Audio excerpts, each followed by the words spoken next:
এই চলমান জঙ্গি সমস্যাকে মূলোৎপাটন করতে হলে আমাদের ব্যক্তি থেকে জাতীয় পর্যায়ে ঐক্যের প্রয়োজন।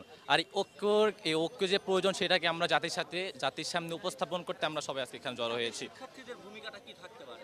যেহেতু শিক্ষার্থীরাই সামনের কর্ণধার, সো আমরা চাচ্ছি সবাইকে মেসেজটা দিতে, ব্যক্তি থেকে জাতি পর্যন্ত সবাইকে ঐক্যবদ্ধ হতে হবে। যে জঙ্গিবাদ সমস্যাটা একটা সামাজিক ব্যাধি হয়ে দাঁড়াইছে, যেমন গুলশানে, তারপর শোলাকিয়া। হ্যাঁ, এখন আমাদের সবসময় দেখা গেছে তরুণরাই কিন্তু সবসময় এগিয়ে গেছে, যেমন 71 সালে সবসময় ভাষা আন্দোলনে। এখন আমরা চেষ্টা করতেছি, আমাদের যথাসম্ভব চেষ্টা করতেছি সবাই নজরে টানার জন্য।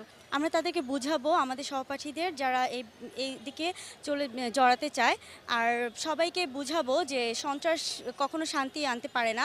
আমাদের স্টুডেন্টগুলো আছে, ওরাই কিন্তু বেশি ধাবিত হচ্ছে এই পথে।